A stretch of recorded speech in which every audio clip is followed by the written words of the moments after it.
صلی علی رسول الکریم اما بعد فاعوذ باللہ من الشیطان الرجیم بسم اللہ الرحمن الرحیم لعنۃ اللہ الکاذبین صدق اللہ العظیم و صدق رسولہ النبی الکریم الامین۔ آج ہمارا موضوع ہے جھوٹ، جو جھوٹ بولتے ہیں لوگ ان کے اوپر بات کرنی ہے۔ دیکھیے جھوٹ ایک ایسا مرض ہے، ایسا گناہ ہے کہ جو بندہ ایک بار یہ جھوٹ بول لیتا ہے اس کو بار بار جھوٹ بولنا پڑتا ہے۔ اور نبی پاک صلی اللہ علیہ وسلم کا جو دین ہے اس میں لعنت بھیجی گئی ہے کہ جو جھوٹ بولتا ہے، کافر کے اوپر لعنت ہے کہ جھوٹے کے اوپر لعنت ہے۔ کسی کا وقتی فائدہ جھوٹ بولنے سے ہو سکتا ہے، لیکن اگر یہ سوچے سمجھے کہ اس وقتی فائدے کے بعد میرا دائمی نقصان ہو سکتا ہے تو اس کو فوکس کریں کہ اس جھوٹ کی نحوست اور بے برکتی کتنی ہے۔ اور جھوٹ ہوتا ہی وہ ہے کہ غلط بیانی کرنا، غلط رپورٹنگ کرنا، ایسی بات جو کسی نے نہ کہی ہو وہ کہہ دی اس کے کھاتے میں ڈال دی جائے، یا ایسا عمل خود نہ کیا ہو اور کہا ہو کہ جی میں بلے بلے، یہ جھوٹ ہے۔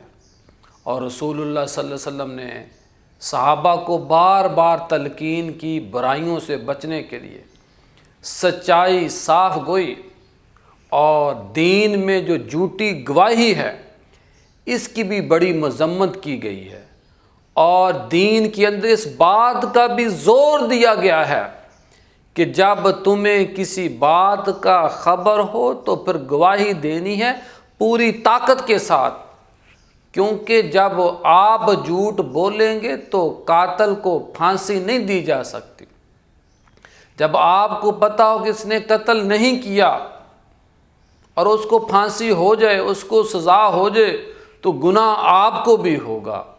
اس لیے ہمیں جھوٹ بولنے سے نفرت کرنی چاہیے، غیبت، چغلی۔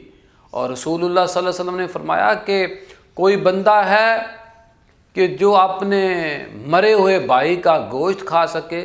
صحابہ نے کہا ایسا کون بدبخت ہو سکتا ہے؟ تو اللہ کے نبی نے فرمایا کہ جو غیبت کرے، جو چغلی کرے، وہ اس کے لیے ایسے ہی ہے کہ اس نے اپنے مرے ہوئے بھائی کا گوشت کھایا۔ کتنی عبرت ہے، کتنا اس بات کے اندر سبق ہے کہ ہم خود بھی جھوٹ سے بچیں، اپنے بچوں کو بھی بتائیں۔ جھوٹ کی جو عادت ہے، جو تربیت ہے، گھر سے شروع ہوتی ہے۔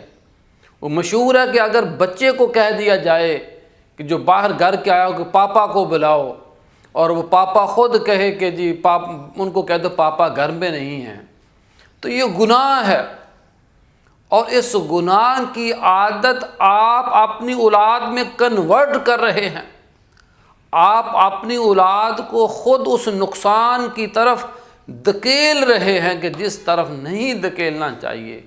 وہ جہنم کی آگ، وہ خوف کے عالم، وہ ایک گناہ کے اوپر گناہ کا عمل کہ جب باپ خود کہے بیٹے سے کہ میں گھر پہ نہیں ہوں، باہر کہہ دو، تو اس کا مطلب کیا ہے کہ اس بندے کو شاید پتہ ہو گھر پر ہے، لیکن آپ اپنی اولاد کی تربیت بھی ٹھیک نہیں کر رہے۔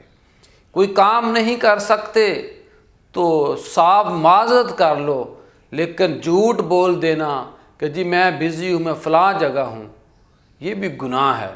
اللہ پاک سے دعا ہے کہ اللہ ہمیں جھوٹوں کی صف میں بروز قیامت کھڑا نہ کرے، بلکہ سچوں کے ساتھ، دیانتداروں کے ساتھ، ایمان والوں کے ساتھ، ایمانداروں کے ساتھ کھڑا کر دے، اور بروز قیامت ہمارا جو نامہ اعمال ہے وہ دائیں ہاتھ میں ہو، اور جب نامہ اعمال دائیں ہاتھ میں ہوگا تو دور سے لوگ یہ پہچان لیں گے یہ جنتی لوگ ہیں، یہ جنت میں جانے والے ہیں۔ اگر معاذ اللہ جھوٹ بولنے کی وجہ سے اگر ہمارا نامہ اعمال بائیں ہاتھ میں دے دیا گیا تو دور سے دیکھنے والے دیکھ لیں گے یہ جہنم میں جا رہے ہیں۔ اللہ کے نبی صلی اللہ علیہ وسلم معراج کی رات دیکھا، ایک بندہ ہے وہ سوراخ میں گھسنے کی کوشش کر رہا ہے لیکن اندر داخل نہیں ہو سکتا۔ پوچھا اور عرض کیا گیا ہے رسول اللہ صلی اللہ علیہ وسلم، یہ وہ بندہ ہے کہ جو خود وہ کام جو پہلے اس کے اوپر موجود ہیں، ذمہ داریاں موجود ہیں، لیکن وہ اور ذمہ داریاں لے رہا ہے، یعنی کہ وہ کام جو نہیں بندہ کر سکتا وہ اس کا وعدہ کر لے، وہ دوسرے کو بھی اپنے پیچھے لگا دے۔ اور آج کل ایک بہت بڑا گناہ اور وبا پھیلی ہوئی ہے یہ موبائل کی وجہ سے، کہ بندہ گھر پہ ہو کہہ دیتا جی میں اسلام آباد میں ہوں، اسلام آباد ہو تو کہے میں لاہور میں ہوں۔ یہ گناہ ہے، یہ جھوٹ ہے، اس سے ہمیں بچنا چاہیے۔